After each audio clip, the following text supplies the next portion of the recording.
السلام علیکم ورحمۃ اللہ وبرکاتہ۔ الحمد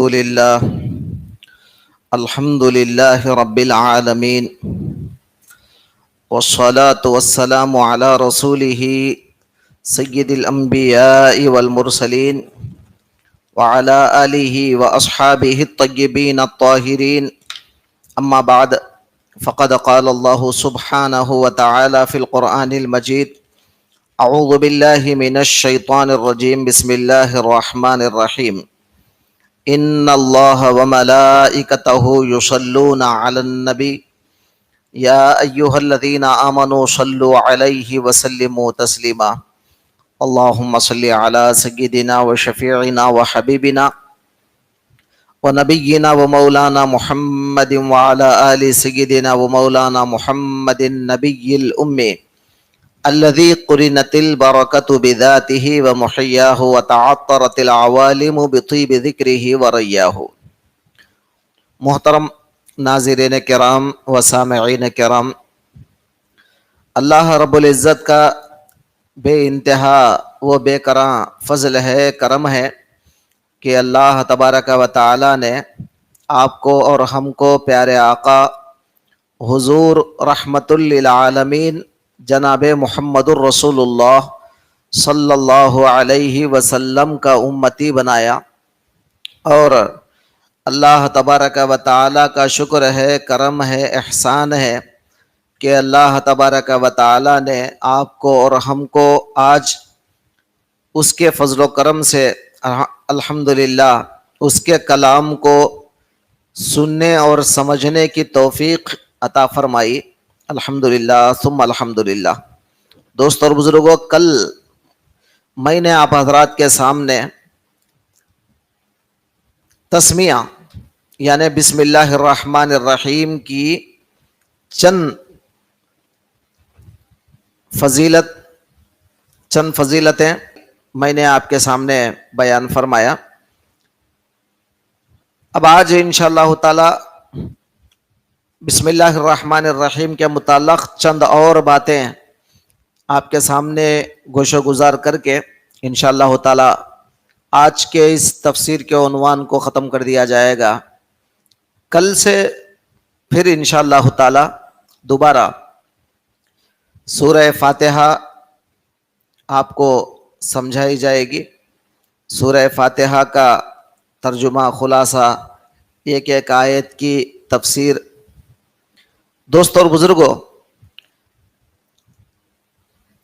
سب سے پہلے ہم نے استعاذہ یعنی اعوذ باللہ من الشیطان الرجیم کے متعلق سنا کہ اعوذ باللہ من الشیطان الرجیم کا معنی کیا ہے، اس کی فضیلتیں کیا ہے، اس کا حکم کیا ہے، اور اس کے پڑھنے سے فائدہ کیا ہے۔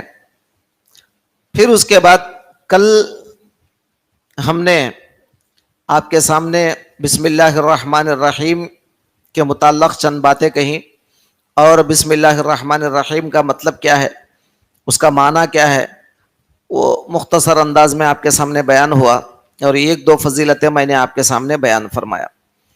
اب آج انشاءاللہ تعالی چند اور فضائل آپ کے سامنے رکھوں بسم اللہ الرحمن الرحیم کے۔ حضرت موسیٰ علیہ السلام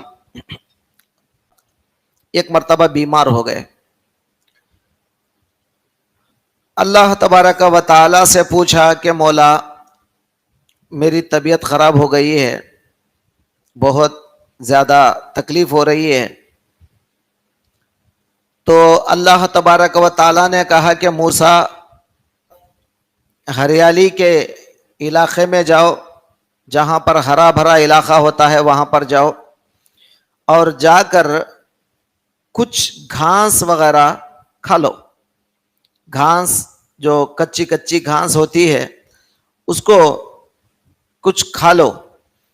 اب بیماری ہے، اب اللہ کا بھی حکم ہے، تو آپ نے تھوڑی سی یہ مطلب ایک دو ٹکڑے اس کے آپ نے کھا لیے، اور آپ کو بیماری ختم ہو گئی۔ دوسری مرتبہ پھر وہی بیماری آپ کو لاحق ہو گئی، یعنی مطلب وہی بیماری آئی دوبارہ۔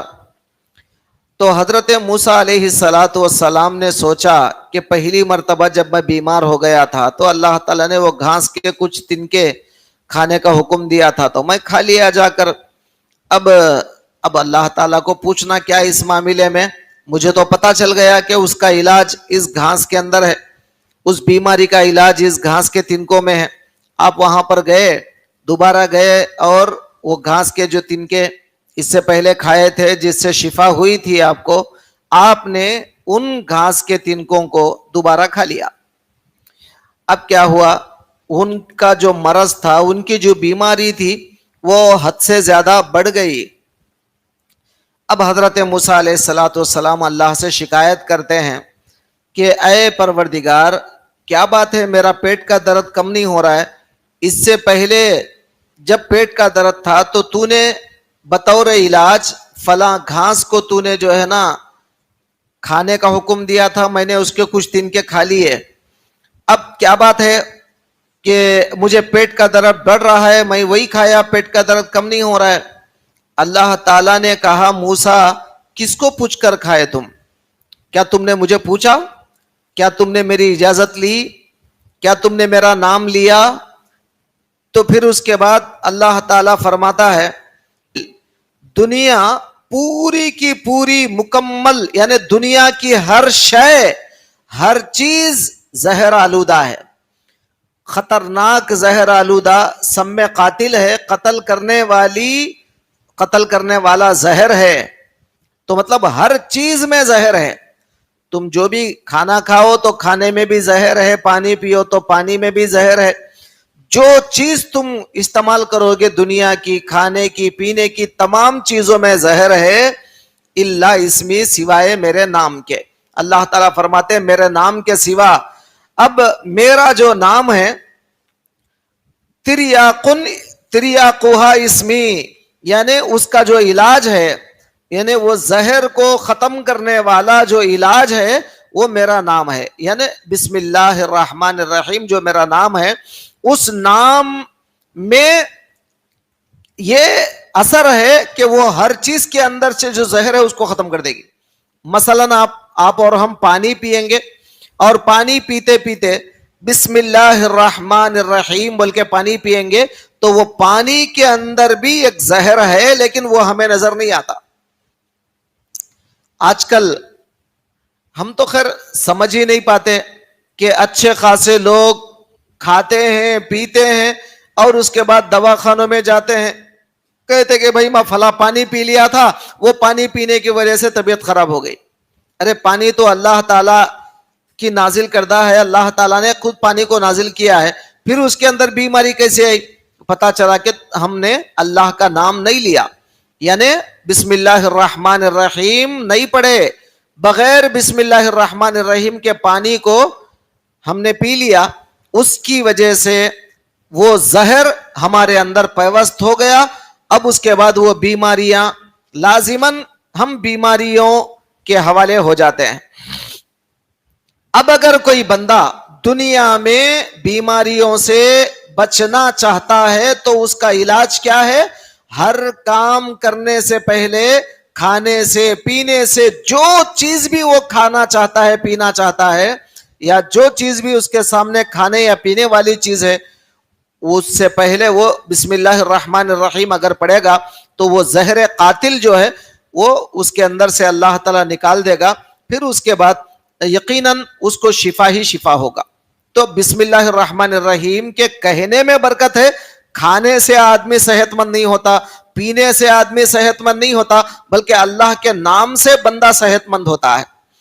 اب دوسری اور ایک حدیث اور ایک روایت آپ کے سامنے آ گئی کہ آپ جانتے ہیں فرعون, نمرود, شداد, حامان, قارون, یہ جتنے بھی بڑے بڑے بادشاہ ہیں جنہوں نے خدائی کا دعویٰ کیا, آپ نے دیکھا اللہ تعالیٰ نے نمرود کو ایک مچھر اس کے ناک میں گھسا کر مار دیا, اور وہ مچھر اس کے دماغ میں گھسا, اندر گیا, اس کے دماغ کو کھاتا رہا. اب وہ چپلوں سے, جوتوں سے, لوگوں کو مارنے کا حکم دیتا، لوگ اس کو مارتے، یہاں تک کہ جب زور سے ایک مار پڑی اس کو تو سر پھٹا اور اس کے اندر سے ایک مچھر جو ہے ایک اتنا موٹا ہو کر ایک بڑے پرندے کی طرح موٹا ہو کر جو ہے کھا پی کر باہر آ گیا. اب وہ نمرود جو ہے ختم ہو گیا. تو اب نمرود کو اللہ تعالیٰ نے خود اس کے مقام پر مار دیا. یعنی مطلب جہاں اس کی مملکت ہے، جہاں اس کی ایک معنوں میں یوں کہہ سکتے ہیں کہ جہاں اس کی کرسی ہے، جہاں وہ بیٹھتا ہے، مطلب جہاں اس کا مکان ہے، جہاں اس کی مملکت کا محل ہے، اسی محل میں اللہ تعالیٰ نے اس کو مار دیا. اس کے بعد دوسرا جو بادشاہ تھا شداد، اللہ تبارک و تعالیٰ نے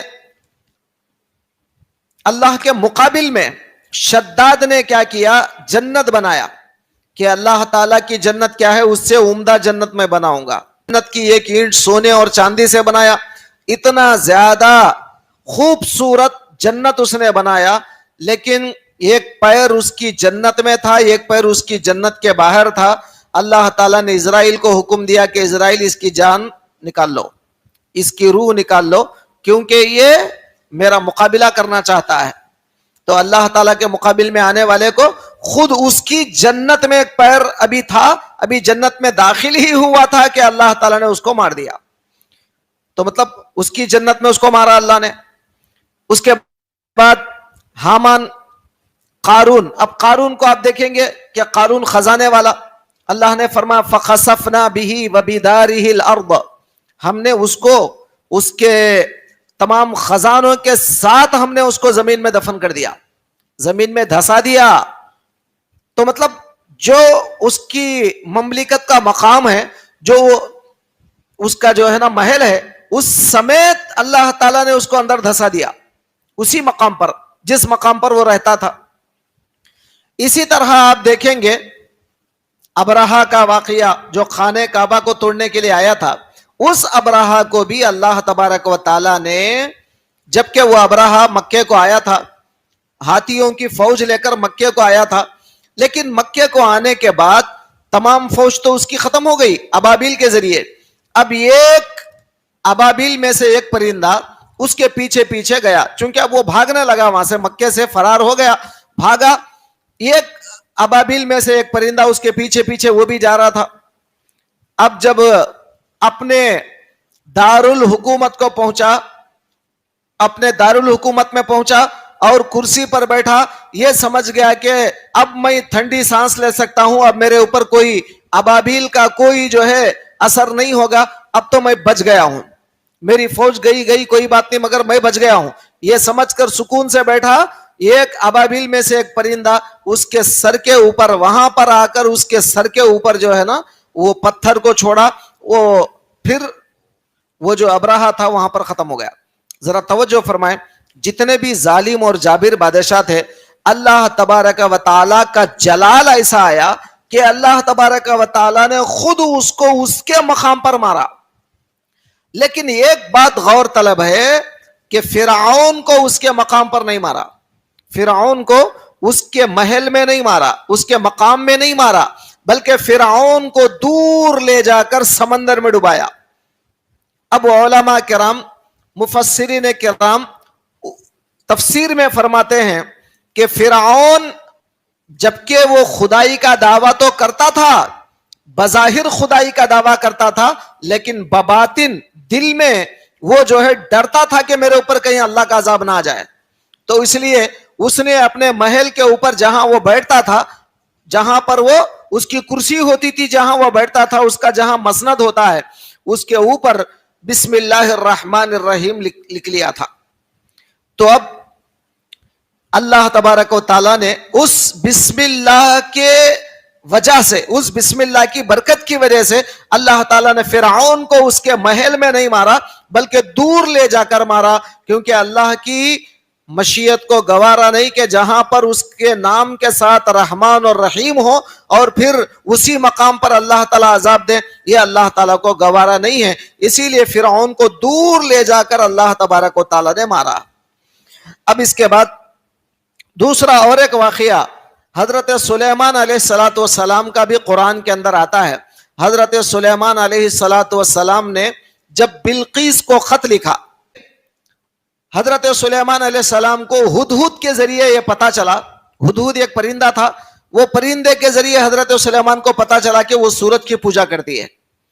تو حضرت سلیمان علیہ السلام نے ہدہد کے ذریعے ایک خط لکھا.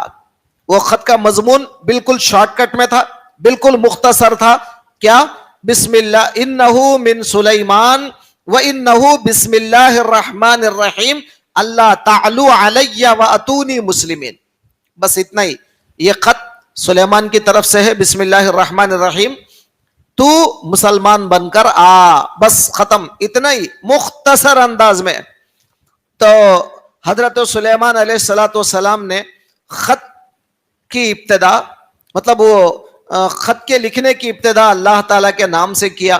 تو اللہ تعالیٰ کے نام سے کرنے کی وجہ سے اللہ تعالیٰ نے حضرت سلیمان علیہ السلام کو کتنا بڑا مقام دیا کہ وہ جو بلقیس ہے ملکہ، لڑنے کے بجائے الٹا جو ہے نا حضرت کی گرویدہ ہو گئی، اور الٹا فائدہ یہ ہوا کہ اس کی سلطنت بھی حضرت سلیمان کو مل گئی، اور ملکہ سبا جو تھی بلقیس، اس کی حکومت بھی حضرت سلیمان کے حق میں آ گئی، اور وہ ملکہ جو ہے نا اسلام لے آئی، اور بعض روایتوں میں ہے کہ آپ کی زوجیت میں بھی آ گئی. بہرطور یہ کیا ہے؟ بسم اللہ الرحمن الرحیم کہنے کا صلہ. اب ایک اور واقعہ آپ کے سامنے رکھوں کہ بسم اللہ الرحمن الرحیم کے متعلق کیا ہے. حضرت ابراہیم علیہ السلام، آپ کی ایک عادت طیبہ تھی.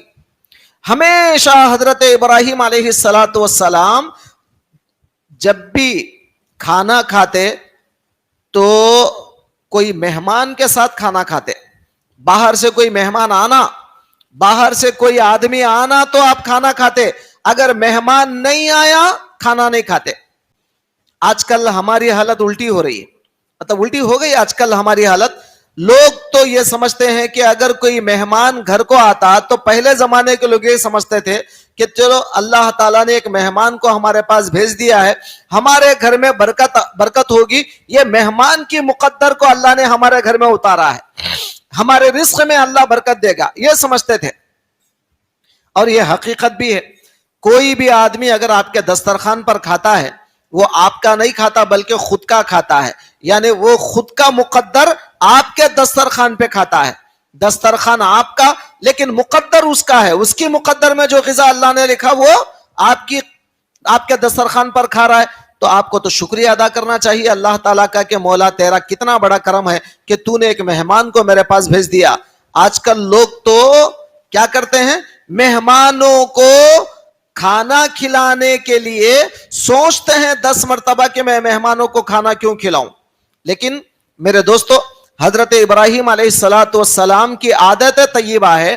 کیا ہے عادت طیبہ؟ جب تک مہمان نہیں آتا آپ کھانا نہیں کھاتے تھے، مہمان کے ساتھ بیٹھ کر کھانا کھاتے تھے. اب ایک دن ایک بوڑھا مہمان جس کی عمر 200 سال تھی، حضرت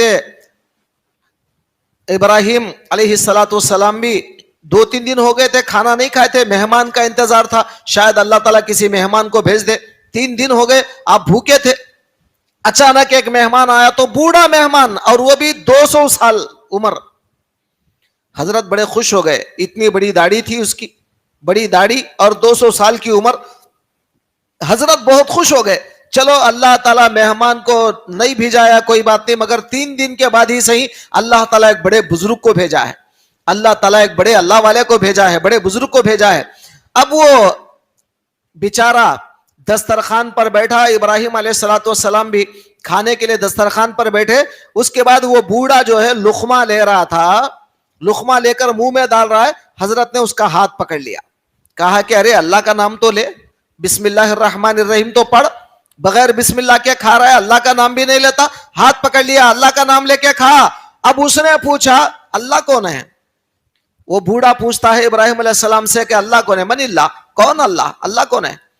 تو اب حضرت ابراہیم علیہ السلام کو غصہ آ جاتا ہے، 200 سال عمر ہو گئی، نالائق، اللہ کا نام نہیں جانتا، نکل میرے دسترخوان سے، اٹھ اور نکل یہاں سے، میں تجھے نہیں کھلاتا، کیونکہ تو اللہ کا نام نہیں جانتا، اللہ کا دشمن، میں تجھے کیوں کھلاؤں. بعد میں وہی نازل ہوتی ہے، حضرت ابراہیم علیہ السلام کو اللہ تعالی حکم دیتا ہے، ابراہیم کیا بات ہے, مہمان کو کیوں جو ہے تم نے بھگا دیا؟ ارے وہ 200 سال کی عمر ہو گئی اس کی, 200 سال تک میرا نام بھی نہیں جانتا, برابر میں اس کو کھلاتا ہوں پلاتا ہوں, اور تم ایک مرتبہ ناراض ہو کر اس کو بھگا دیے پہلی باری. اب حضرت ابراہیم علیہ السلام تب سمجھ میں آیا کہ اللہ تبارک و تعالیٰ اپنے دشمنوں کو بھی کھلاتا ہے. اب بات کیا سمجھ میں آئی؟ اللہ تعالیٰ کا نام لے کر کھانا کتنی اہمیت رکھتا ہے, مطلب یہ واقعہ کتنی اہمیت کا حامل ہے. اگر آپ جو ہے بسم اللہ الرحمن الرحیم پڑھ کر نہیں کھائیں گے تو کتنا نقصان ہونے والا ہے. اللہ تعالیٰ تو کھلا دے گا ہر ایک کو, کیونکہ وہ رب ہے, وہ رازق ہے, اور ہر ایک کو رزق دیتا ہے. وہ تو اللہ تعالیٰ کی مرضی والی بات ہے, اللہ تو ہر ایک کو رزق دیتا ہے, لیکن بندے کا کام ہے بسم اللہ الرحمن الرحیم پڑھ کر کھائیں اور پیئیں. اور صرف کھانے پینے میں نہیں بلکہ ہر کام کے کرنے سے پہلے آپ کو اور ہم کو بسم اللہ الرحمن الرحیم پڑھنا ہے. حضرت نوح علیہ السلام کے زمانے میں جب طوفان آیا, حضرت نوح علیہ السلام کے دور میں وہ طوفان آنے کے بعد آپ نے جو کشتی بنایا تھا, اللہ تبارک و تعالیٰ نے حکم دیا کہ نوح کشتی میں سوار ہو جاؤ. جب آپ اپنی کشتی میں سوار ہو رہے تھے تو آپ اس وقت جو ہے یہ پڑھے بسم اللہ مجریہا ومرساہا ان ربی لغفور الرحیم. اللہ تبارک و تعالیٰ کو وہ ادا اتنی پسند آ گئی, اتنی پسند آ گئی کہ قرآن میں اس کو جوں کا توں اللہ تعالیٰ نے اتار دیا, بسم اللہ مجریہا. حالانکہ قرآن میں رے بے تے اس طرح نہیں پڑھا جاتا, امالا کہتے ہیں عام طور پر, قرآ کی اصطلاح میں اس کو امالا کہتے ہیں. یہ عام طور پر اس طرح نہیں پڑھا جاتا, ری پڑھتے ہیں, ریہا بسم اللہ مجریہا. مگر اب یہاں پر جو ہے چونکہ حضرت نوح نے مجریہا پڑھا ہے, اب قیامت تک قرآن کے اندر ہر کوئی قاری پڑھنے والا مجریہا پڑھے گا. وہاں پر مجریہا نہیں پڑھیں گے, ہم مجریہا پڑھیں گے. کیوں؟ نوح علیہ السلام نے بالکل اسی طرح پڑھا تھا جیسا نوح نے مجریہا پڑھا. قیامت تک آنے والی امت محمد یعنی امت محمدیہ کا ہر قاری, ہر قرآن پڑھنے والا آج بھی نوح علیہ السلام کی اسی لفظ کی کاپی کرتا ہے اور مجریہا کے بجائے مجریہا پڑھتا ہے. مطلب کیا ہے؟ اللہ تعالیٰ کو کتنی پسند آ گئی وہ ادا کہ کشتی میں داخل ہوتے ہوتے آپ نے جو اللہ کا نام لیا. اللہ کے نام کی برکتیں کیا ہے ذرا ملاحظہ فرمائیں. اب اور ایک واقعہ آپ کو بتا دوں کہ حضور اکرم صلی اللہ علیہ وسلم کی ایک حدیث طیبہ ہے. سرکار دو عالم صلی اللہ علیہ وسلم نے فرمایا کہ جو کوئی آدمی کسی ورق پر, جو کوئی آدمی کسی ورق پر, کوئی پیپر پر بسم اللہ الرحمن الرحیم لکھا ہوا ہو اور وہ آدمی وہ پیپر اٹھا کر ادباً اس کو دیکھ کر اگر اس کا ادب کر کے کہیں اس کو اچھے مقام پر رکھ دیتا ہے, اس کا ادب کرتا ہے, اللہ تعالیٰ اس کا مقام صدیقوں میں بناتا ہے, صدیقوں میں اس کا مقام بناتا ہے, کیونکہ اللہ تعالیٰ کے نام کی اس نے حفاظت کیا. کل بھی میں نے واقعہ آپ کے سامنے رکھا تھا, وہ واقعہ حضرت بشر حافی رحمت اللہ علیہ کا تھا, جو کل میں نام نہیں بتایا تھا آپ کو بلکہ ایک بزرگ, ایک اللہ والے بول کے آپ کو نام بتایا تھا کہ وہ بسم اللہ الرحمن الرحیم کی پرچی کو شراب کا نشہ ختم ہونے کے بعد غسل کر کے اپنے منہ میں ڈال لیے تھے, چبا کے کھا گئے تھے. اللہ تعالیٰ نے بشر حافی رحمت اللہ علیہ کو ایک ولی کامل بنا دیا, ایک شرابی سے ہٹ کر ولی کامل اللہ تعالیٰ نے بنا دیا. آج ان کے سلسلے میں ہزاروں لوگ اللہ والے اور ان کے مطلب شاگرد اور ان کے جو مرید ہیں ان کے سلسلے میں آج بڑے بڑے اولیاء بن چکے ہیں. دوستو اور بزرگوں, یہ اللہ والوں کا کمال ہے اور اللہ تبارک و تعالیٰ صرف اپنے نام کی برکتیں بتا رہا ہے. اب دوسری بات, حضرت عمر رضی اللہ تعالیٰ عنہ کے زمانے کا ایک واقعہ یہاں پر لکھا جاتا ہے تفسیر میں. حضرت عمر رضی اللہ تعالیٰ عنہ کے دور میں قیصر روم, آپ کو معلوم ہے کہ روم جو ہے, روم کا جو بادشاہ ہوتا ہے اس کا نام تو خیر الگ ہے, لیکن اب ایک عہدہ ہے قیصر روم کہا جاتا ہے. اب جیسا ہمارے پاس وزیر اعظم بولتے ہیں, منسٹر بولتے ہیں, اس طرح جو ہے نا وہاں ایک رتبہ ہے, ایک عہدہ ہے, اس کو قیصر کہتے ہیں. اس کا نام قیصر نہیں ہے بلکہ اب وہ اس کو ایک مرتبہ سر کا درد بے انتہا ستا رہا تھا. قیصر روم کو بے انتہا سر کا درد ستا رہا تھا اور کم نہیں ہو رہا تھا. کتنے جگہ پر اس نے علاج کرایا, بڑے بڑے حکیموں کو بلایا, علاج کروایا, لیکن سر کا درد ختم نہیں ہو رہا ہے. توجہ کریں اس واقعے پر, سر کا درد ختم نہیں ہو رہا ہے. کتنا علاج کرایا, سر کا درد ختم نہیں ہو رہا ہے. آخر پریشان ہو کر اس نے اب سمجھ گیا کہ شاید مسلمانوں کے پاس اس کا علاج ہو, شاید اہل اسلام چونکہ فتح پر فتح کرتے جا رہے ہیں. یہ حضرت عمر کا دور تھا, فتح پر فتح ہو رہی ہے اسلام کی, اور اسلام مکے مدینے سے نکل کر تقریباً عراق اور ایران, روم, فارس سب جو ہے فتح کر کے آگے بڑھ رہے ہیں. تو اب یہ قیصر روم کو یقین آ گیا کہ یہ اسلام میں کچھ سچائی ہے, تو کیوں نہ اسلام کے جو بڑی امیر ہیں, سب سے بڑے امیر, ان کو خط لکھ کر اس کا علاج کیوں نہ طلب کیا جائے, کیوں نہ پوچھا جائے, اس کا علاج کیوں نہ پوچھا جائے. تو قیصر روم نے حضرت عمر فاروق رضی اللہ تعالیٰ عنہ کو خط لکھا کہ خلیفۃ المسلمین, میرے سر کا بہت درد ہوتا ہے اور یہ کئی زمانے سے میں نے علاج کرا کر تھک چکا ہوں اور میرا کوئی علاج نہیں ہوتا, مہربانی کر کے کوئی نسخہ بتائیں. تو حضرت عمر رضی اللہ تعالیٰ عنہ نے کیا کیا, ایک ٹوپی بھیجا, مدینے سے ایک ٹوپی بھیجا, قیصر روم کے لیے ایک ٹوپی بھیجا. اب وہ ٹوپی جیسے ہی اس نے اپنے سر پر پہنا, سر کا درد ختم ہو گیا اس کا. قیصر روم کا سر کا درد ختم. بڑا تعجب ہوا اس کو, ارے میں تو ہزاروں علاج کرایا, اتنے علاج کرنے کے بعد بھی میرا سر کا درد ختم نہیں ہوا, یہ ٹوپی پہنتے ہی سر کا درد ختم ہو گیا, آخر یہ ٹوپی میں ایسی کیا خاصیت ہے. اب اس نے ماہرین کو بلا کے یہ ٹوپی کو پورا مکمل کھول کر چیک کرنے کا حکم دیا. اب جب تمام جو ماہرین تھے انہوں نے ٹوپی کے اندر تمام آہستہ اس کو نکال کر دیکھا, تو اس ٹوپی کے اندر ایک پرچی نکلی جس میں بسم اللہ الرحمن الرحیم لکھا ہوا تھا. اور اب وہ بادشاہ کو یقین آ گیا, ہاں اللہ تعالیٰ کا نام اس کے اندر لکھا ہے, اسی لیے وہ ٹوپی پہننے کے بعد میرے سر کا درد ختم ہو جاتا ہے. دوستو, یقین کامل کے ساتھ اگر کوئی کام کیا جاتا ہے تو اللہ تعالیٰ شفا دیتے ہیں. آج کتنے لوگ ایسے ہیں جو سر کے درد کی شکایتیں کرتے ہیں, اب اس کے بعد یہ علاج وہ یہ علاج, کتنا پریشان ہوتے ہیں, لیکن اللہ کے نام پر یقین نہیں کرتے, اللہ کے نام پر یقین نہیں کرتے. اگر بسم اللہ الرحمن الرحیم پیشانی کے اوپر اگر لکھ لیتے, یا کم سے کم پیشانی کی مسح کرتے, بسم اللہ پڑھتے, شاید اللہ تعالیٰ ضرور اس کے سر کے درد کو کم کر دیتا. اور یہ سمجھ کر پڑھیں کہ یہ حضرت سیدنا فاروق اعظم رضی اللہ تعالیٰ عنہ کا بتایا ہوا نسخہ ہے, یا پھر کم سے کم کوئی ٹوپی ہی آپ پہن لیتے اپنے سر پر جس میں بسم اللہ الرحمن الرحیم لکھا ہوا ہو.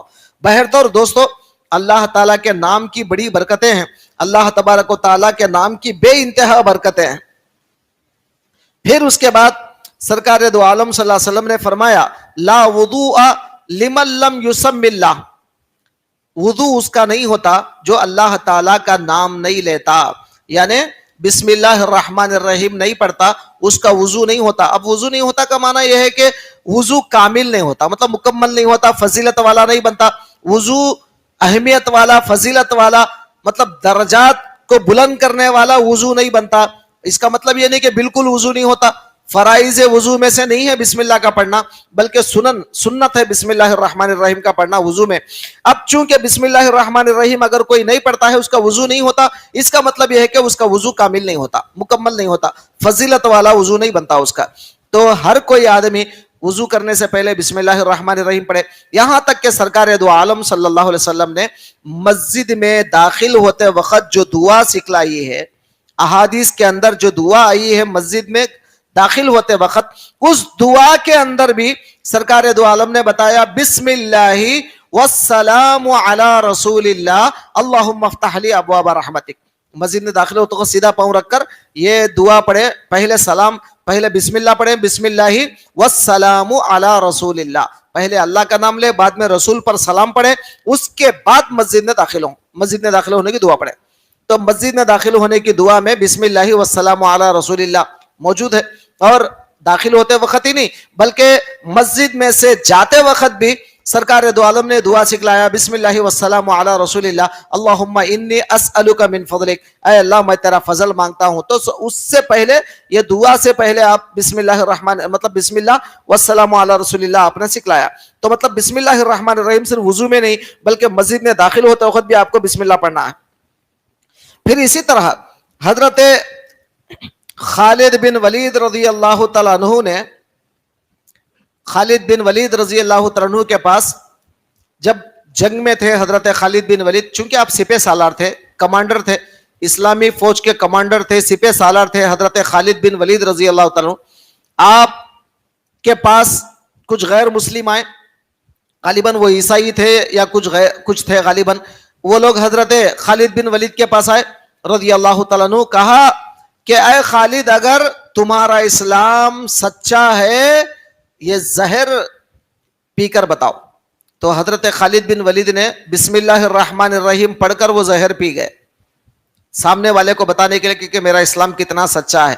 مگر زہر کا کچھ بھی اثر نہیں ہوا ان پر.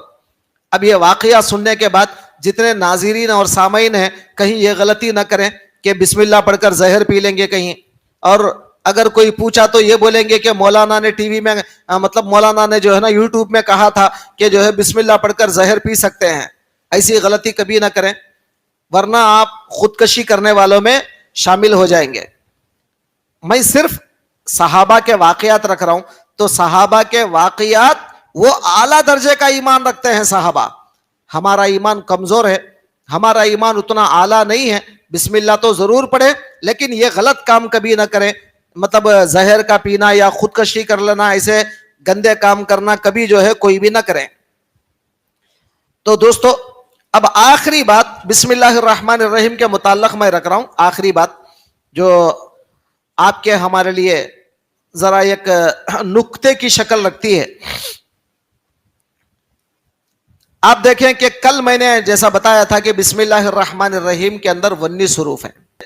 اگر کوئی آدمی بسم اللہ الرحمن الرحیم یہ 19 حروف جب پڑھتا ہے تو کل میں نے آپ سے کہا تھا کہ زبانیہ جو فرشتے ہیں دوزخ کے وہ 19 ہیں. اللہ تبارک و تعالیٰ وہ 19 فرشتوں سے، ان کے عذابوں سے اللہ تعالیٰ اس بندے کو بچا لے گا جو بندہ بسم اللہ الرحمن الرحیم پڑھتا ہے. کیونکہ بسم اللہ الرحمن الرحیم کے اندر 19 حروف ہیں اور وہ 19 فرشتوں سے اللہ تعالیٰ بچا لیتا ہے. اب ایک تفسیر کے اندر یہ بھی لکھا گیا ہے، اس کا راز اور ایک بھی ہے، اور ایک راز بھی ہے کہ اس میں 19 حروف ہیں. 19 حروف ہیں. دن اور رات میں 24 گھنٹے ہوتے ہیں. توجہ فرمائیں، دن اور رات میں 24 گھنٹے ہوتے ہیں، یعنی 20 پہ 4 گھنٹے دن اور رات میں ہوتے ہیں. اب وہ 20 پہ 4 گھنٹوں میں، مطلب 24 گھنٹوں میں سے اللہ تعالیٰ نے ہمارے اوپر 5 نمازیں فرض کی ہیں. اب فرض کرو کہ فجر کی نماز آپ پڑھتے ہیں، ہو سکتا ہے کہ ہم 5 منٹ ہی نماز پڑھتے ہیں، اس کا مطلب یہ نہیں کہ ہم 1 گھنٹہ نماز پڑھتے ہیں، لیکن 5 منٹ ہی ہم نماز کیوں نہ ادا کریں، لیکن وہ 1 گھنٹہ آپ کی عبادت میں شامل ہو گیا. جس گھنٹے میں آپ نے نماز پڑھا، فرض کرو کہ آپ 5 بجے آپ نے نماز پڑھا تو 5 سے 6 تک وہ 1 گھنٹہ، 24 گھنٹوں میں سے وہ 1 گھنٹہ آپ کا کفارہ بن گیا عبادت کرنے کی وجہ سے. ظہر کی نماز آپ نے 1:30 بجے پڑھا، میں مثال دے رہا ہوں، تو سمجھ لو کہ 1 سے 2 کے بیچ کا جو گھنٹہ ہے وہ گھنٹہ آپ کے لیے کفارہ بن گیا. یعنی مطلب اس کے بیچ میں جو بھی ہم غلطیاں کر رہے ہیں، چھوٹے موٹے، مطلب چھوٹے چھوٹے جو گناہ ہوتے ہیں، اللہ تعالیٰ اس کو نہیں پکڑے گا بلکہ وہ ہمارے گناہوں کا کفارہ بن گیا. اب اسی طرح عصر کی، مغرب کی، عشاء کی، اب یہ پورے 5 وقت کی نمازوں میں جو ہم نماز ادا کرتے ہیں، جس گھنٹے میں ہم نماز ادا کرتے ہیں وہ پورا کا پورا گھنٹہ آپ کے لیے کفارہ بن گیا. اب یہاں مفسرین کرام بیان فرماتے ہیں، اب اس طرح ہم 5 نمازیں روزانہ ادا کرتے ہیں تو 5 نمازوں میں 5 گھنٹے، تو 5 نمازوں کے 5 گھنٹے اگر نکال دے تو بچیں گے کتنے؟ 19 گھنٹے بچیں گے. تو پھر بسم اللہ الرحمن الرحیم کو اگر بندہ زیادہ سے زیادہ پڑھتا رہے گا، وہ 19 حروف کی وجہ سے اللہ تعالیٰ بقیہ جو 19 گھنٹے ہیں اس کا بھی کفارہ بنا دے گا ہمارے گناہوں کا. کیا فضل ہے یہ اللہ تعالیٰ کا، کتنا بڑا فضل ہے، کتنا بڑا کرم ہے اللہ تعالیٰ کا. تو اللہ تعالیٰ کے یہ افضال پر ہم کتنا بھی خوشی منائے کم ہے. اب ایک اور بات میں آپ کو بتا دوں، ان علی ابن ابی طالب رضی اللہ تعالیٰ عنہ نظر الى رجل یکتب بسم اللہ الرحمن الرحیم فقال له جودها فإن رجلا جودها فغفر له. حضرت علی کرم اللہ وجہہ سے روایت ہے کہ فرماتے ہیں کہ ایک آدمی بسم اللہ الرحمن الرحیم لکھ رہا تھا، ایک آدمی بسم اللہ الرحمن الرحیم لکھ رہا تھا، تو حضرت علی نے کہا بہتر انداز میں اس کو لکھ، کیونکہ جو کوئی بسم اللہ الرحمن الرحیم کو بہتر سے بہتر طریقے سے لکھتا ہے اللہ تعالیٰ اس کو بخش دیتا ہے. تو دوستو بسم اللہ کا لکھا جانے والا بخشا جاتا ہے، بسم اللہ کا پڑھا جانے والا بخشا جاتا ہے، بسم اللہ کہہ کر کھانے والا بیماریوں سے بچ جاتا ہے. آج ہم لوگ جو بے انتہا بیماریوں کے شکار ہیں اس کی اصل وجہ یہی ہے کہ ہم لوگ بسم اللہ نہیں پڑھتے. بہت سے لوگ بلکہ 100 میں سے 99.9 لوگ اللہ کا نام نہیں لے کر کھاتے ہیں. پتہ نہیں وہ ایک اللہ 1000 میں سے ایک اللہ کا بندہ کون ہے جو اللہ کا نام لے کر کھاتا ہے، لیکن تقریباً لوگ اللہ تعالیٰ کا نام نہیں لیتے. اب آج کل تو ٹی وی سامنے آ گئی ہے، ریموٹ ہاتھ میں ہوتا ہے اور ٹی وی کا چینل آن کرتے ہیں، کوئی گانے چل رہے ہوتے ہیں، گانے یا فلم چل رہا ہوتا ہے اور ادھر ٹیبل پہ کھانا آ جاتا ہے اور وہ ٹی وی سیریل دیکھ کر یا فلم دیکھتے ہوئے گانے سنتے ہوئے آرام سے توجہ پوری ادھر ہے اور ادھر نوالے جو ہے نا چل رہے ہیں. یہ ہمارا ایک سٹائل بن گیا ہے اور ہم سمجھتے ہیں کہ ہم سٹائلسٹ ہیں، ہم کیا بولتے ہیں، ہم اچھے سلیقے والے ہیں. ارے اللہ کے بندو، یہ سلیقہ نہیں ہے، یہ سٹائل نہیں ہوتا، بلکہ ہم اپنی بیماریوں کو دعوت دے رہے ہیں اور اللہ کے دشمن بن رہے ہیں ہم اللہ تعالیٰ کے نام کو نہ لے کر. اگر ہم اللہ تعالیٰ کا نام لیتے تو ضرور اللہ تعالیٰ ہمیں بیماریوں سے بچاتا. دوستو اللہ تعالیٰ کے نام کو جیسا کہ میں نے کل بھی کہا ہے اپنے اندر اتارنے کی کوشش کریں، ہر کام کے ساتھ بسم اللہ پڑھنے کی عادت ڈالیں. پہلے زمانے میں ہمارے اوپر کے ایک شیخ، میرے شیخ حضرت سید نوری شاہ علیہ الرحمہ، ان کے شیخ غوثی شاہ علیہ الرحمہ، ان کے شیخ مچھلی والے شاہ نے کمال اللہ شاہ علیہ الرحمہ، ان کے شیخ محمود اللہ شاہ علیہ الرحمہ، ان کے شیخ برہان الدین اولیاء، تو گویا ہمارے سے اوپر پانچویں شیخ ہیں ہمارے. تو انہوں نے بسم اللہ نامہ ایک لکھا ہے، بسم اللہ نامہ. انہوں نے کئی اشعار لکھے ہیں توحید میں کئی اشعار انہوں نے لکھے ہیں. اب ان اشعار میں انہوں نے ایک کتاب، ایک دیوان انہوں نے بنایا ہے، اس دیوان میں بسم اللہ نامہ بھی انہوں نے لکھا، بسم اللہ نامہ. تو مطلب وہ اس میں انہوں لکھتے ہیں کہ بسم اللہ میرے کان کی بالی، بسم اللہ میرے فلاں سمرن، بسم اللہ. اب اس طرح یہ عورتیں جو ہے نا چکی نامہ، اس کا ٹائٹل انہوں نے دیا چکی نامہ. یعنی عورتیں پرانے زمانے میں چکیاں پیستی ہیں تو 4 عورتیں 5 عورتیں آزو بازو والی آ کر چکی لے کر 4 5 جو ہے نا چکی گول گول پیستے رہتی ہیں. تو وہ لوگ کیا کرتے، بیکار باتیں کرنے کے بجائے یہ چکی نامہ پڑھتی تھی، اس کے اندر بسم اللہ ہر لفظ پر ایک شعر آتا ہے، پھر ہر لفظ پر بسم اللہ آتا ہے. تو وہ لوگ، تو اللہ والوں کا مقصد یہ ہوتا تھا کہ ایسے اشعار بنا دیں، اشعار کے اندر ایسا نظم بنا دیں کہ وہ پڑھنے والی عورتیں بھی تو کم سے کم اللہ کا ذکر بھی ان کا ہو جائے اور چکی بھی ان کی پوری ہو جائے اور وہ لوگ اپنا آٹا بھی پورا پیس لیں اور کام بھی پورا ہو جائے، عمل ہو جائے، اللہ کے نام سے غفلت نہ ہو. آج ہم لوگ کھانا پکاتے ہیں تو اللہ سے غافل، جی سالن پکاتے ہیں تو اللہ سے غافل، تو پھر بیماریوں کا اضافہ نہ ہوا تو کیا ہوگا؟